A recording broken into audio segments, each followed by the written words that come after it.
My name is Grace. I'm 37 years old, and for the past few years, I've been juggling work and home life like so many women do. I mostly work from home, though I sometimes go into the office. I lived with my husband Liam and his parents. We were a household of 4, and things were generally peaceful, at least on the surface. I met Liam through a friend about 3 years ago. We connected over our shared love for movies and quiet evenings in. He was soft-spoken, gentle, and shy, but also kind in a way that made me feel safe. After a few months of dating, he nervously asked me to be his girlfriend with the intention of marriage. I said yes right away. I had never been particularly eager to get married, but something about Liam made me imagine a real future.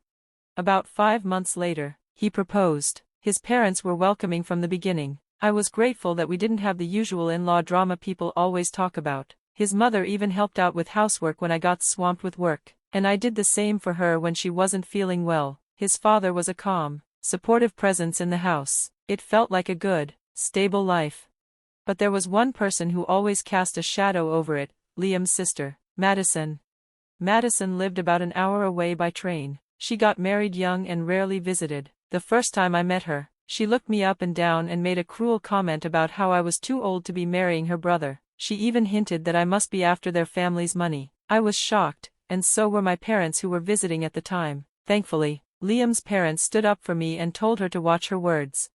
Even after that, Madison would sometimes call out of the blue and say things that felt more like attacks than conversations. I usually ignored her, but one day, when no one else was home, she showed up at the house unannounced, and pregnant. Her belly looked ready to pop. I was surprised, to say the least. She hadn't mentioned anything about a pregnancy the last time we talked. "I've decided to move back in with my parents to have the baby," she said, breezing past me into the house. "I'll be staying here from today." I asked gently, "Do your parents know?" She shrugged. "Not yet. I'll tell them when I'm ready. It's none of your business." It was an odd start. I made her something to drink and tried to get back to work, but she wasn't done. "You're still not working, huh?" she said, glancing at my laptop. "Maybe it's time to get a job." I explained, again, that I work remotely. I'm on calls, in meetings, and managing projects from home. She didn't believe me. "Right, sure, just looks like you're watching videos all day," she scoffed. "You're probably here for my dad's retirement savings anyway." She wouldn't stop, no matter how I tried to clarify. She had made up her mind about me. That evening, my in-laws came home and were surprised to see her. Even though they were shocked, they didn't turn her away. She was their daughter and pregnant, so they welcomed her in. I wasn't happy, but I kept quiet. They apologized to me for the sudden arrangement, and out of respect, I accepted the situation. Madison claimed she would help out around the house, but it quickly became clear she had no intention of doing so. Every time she used the bathroom, she left a mess behind. When I asked her to clean up after herself, she shot back, "I'm pregnant, you're not even working, you should be cleaning." She started complaining about the meals, too, saying they weren't nutritious enough for the baby. She made no effort to help, even though she expected the best from everyone else. My mother-in-law, who used to share the chores with me, was now constantly tired from cleaning up after Madison. We were both exhausted. When I brought it up to Liam, hoping he'd step in, he brushed it off. "She's not my problem," he said coldly. "Deal with it yourself." That was the moment I realized something in our relationship had changed. Despite everything, I kept working, doing my best to stay calm. One afternoon, while taking a break at a local cafe, my phone rang. It was Madison. The second I picked up, she began talking quickly, not even waiting for me to say hello. "I had to pretend to go to work again today." "Oh, wait, why am I telling you? It's not my problem anymore. Don't bother coming back to the house. I've sent your things to your parents' place. This is it. Don't contact me again." Her voice was cold and matter-of-fact. I was confused. "What do you mean?" I asked. She seemed satisfied with herself. "While Mom and Dad were away, I went into your room, found divorce papers hidden in your closet. Liam already filled out your section, tried to copy your handwriting too. Looks like he's done with you." I was stunned. What did you do with them?" "I filled out his part and sent them in," she said, laughing. I felt bad for Liam. It's not right if family money ends up with someone like you who doesn't even work. "Won't Liam be upset?" She dismissed it. "He probably wanted this. He just didn't have the guts to do it himself. And even if he's mad, who cares? He's too timid to stand up to me anyway. Then, as if to seal the deal, she added, "You're not part of this family anymore. Forget about trying to win over our parents. I'm cutting you off for good, and by the way, thanks for sending my stuff. You'll need luck from now on."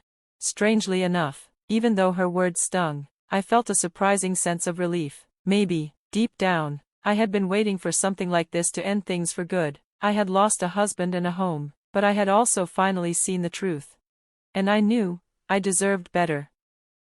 Love. When I first met her, she arrived in a soft white chiffon dress that made her look so pure, so innocent. She smiled sweetly and said, "I'm Abigail, please take good care of me." Her words were gentle, her voice was polite, and she instantly charmed us all. She called us Mom and Dad with such warmth that it felt like she truly meant it. My son Jackson leaned over and whispered to me, "She's a wonderful girl," and I believed him, for a while. But even during that first meeting, something felt off. Abigail held Jackson's hand a little too tightly and stared into his eyes for a long moment, like no one else was in the room. It felt far too intimate, especially since it was our very first time meeting her. What are you doing?" I asked, trying to hide my discomfort. She quickly apologized. "I sometimes don't realize when I'm crossing boundaries," she said with a soft laugh. "I mean no harm." Daniel, my younger son, didn't seem to mind. He was clearly in love. "She might be bad with personal space, but that's part of what makes her so charming," he told me. "She's the reason I'm so happy. We're getting married." So I accepted their engagement. They moved quickly. Within weeks, they were legally married. I wished them happiness and hoped everything would turn out well. 5 months later, I came home one evening and noticed a strange pair of women's shoes at the door. Inside, the living room was cluttered with empty alcohol bottles, and there was Abigail, cheerful and tipsy, waving as she greeted me. "Oh, Mother, welcome back." She explained that she and my husband Jackson had run into each other and decided to have drinks together. I was surprised. Why were they drinking without Daniel, her husband? Before payday, we usually don't go out much, and I often suggest we enjoy drinks at home instead. It could have been a nice family gathering, if Daniel were included. When I asked about it, Abigail slurred her words, clearly drunk. Her usual careful speech was gone. She said Daniel was working late every night and that she felt lonely. Then Jackson gently stroked her hair to comfort her. That made my stomach twist. "Jackson, what are you doing? She's Daniel's wife. This isn't right," I said. Abigail brushed it off. "Don't be so hard on him," she said with a smile, still drunk. I was too tired to argue, so I went to take a bath. Before I went, I told them to clean up after themselves. In the bathroom, I called Daniel. He sounded concerned and said he'd come home right away to pick her up. That reassured me a bit. He did love her, after all. But something in my heart whispered that this wouldn't end well. When I came out, Daniel was already there, but instead of leaving, the three of them were drinking together. "Daniel, you drove here, why are you drinking?" I asked. "Abigail said we should all stay over tonight and drink," he said cheerfully, clearly drunk too. Abigail smiled sweetly. "It's more fun like this, right?" I didn't know what to say. Something about the whole situation felt deeply wrong. When I looked at Abigail, she gave me a smirk, one that looked like it hid a secret. I told myself I was imagining things. The next morning, Abigail apologized, acting sweet and regretful. That brought me some comfort, but it didn't last long.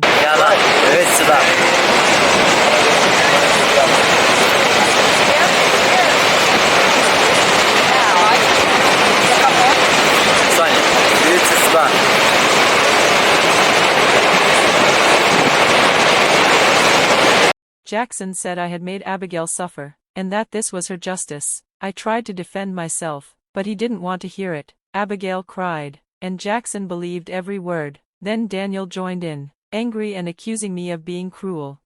My husband and son were ganging up on me because of this woman. When I reminded them the house was still under mortgage, Jackson said he'd changed the loan to Daniel's name using a contact he knew. I refused. Abigail kept crying and said she needed the house for the sake of her unborn child. "What child?" I asked. Daniel looked at me. "She's pregnant." I was shocked. Still, I went to my bedroom, my heart aching. I just wanted peace. But lying on the bed, I noticed something strange, a long brown hair. It wasn't mine or Jackson's. We both had black hair. That small detail made my stomach churn. Later that night, I couldn't sleep. I heard voices in the living room, Jackson and Abigail. They hadn't gone home. They were talking softly, giggling. Then I heard Jackson say, "I love you," and Abigail replied, "We need to be careful, or she'll find out." I froze. My worst fear was real. They were in love, my husband and my daughter-in-law, and I was the fool. The next morning, I pretended nothing had happened. I faced them calmly. "So, are we going to the bank to transfer the house?" they asked, smiling. Daniel was excited, saying he'd easily pass the loan screening. He had no idea. I didn't tell him, not yet. He wouldn't believe me, not over Abigail. We finished the paperwork. I signed the divorce papers. Jackson called me an old hag as I left. I was heartbroken, but also free. A month later, I returned. I rang the doorbell. Jackson answered, annoyed. "What do you want, stranger?" "I want to talk about Abigail." That got me inside. Once seated, I placed the photographs I'd had a private detective take, photos of Abigail and Jackson in compromising situations, on the table. Their faces went pale. "We're just father-in-law and daughter-in-law," they stammered. Then I played the audio recording I'd captured, of their romantic whispers. "Whose child is in your belly, Abigail?" I asked. Daniel looked between them. Could it be Dad's? Abigail didn't answer. Then the truth spilled out. She had seduced Jackson and gotten pregnant by him. Daniel's heart broke. He cried, realizing how wrong he had been. "I should have trusted you, Mom. I'm so sorry." Daniel divorced Abigail. DNA tests confirmed Jackson was the father. Daniel demanded alimony and refused to pay child support. I also demanded alimony from Jackson. The damage was done. 3 years passed.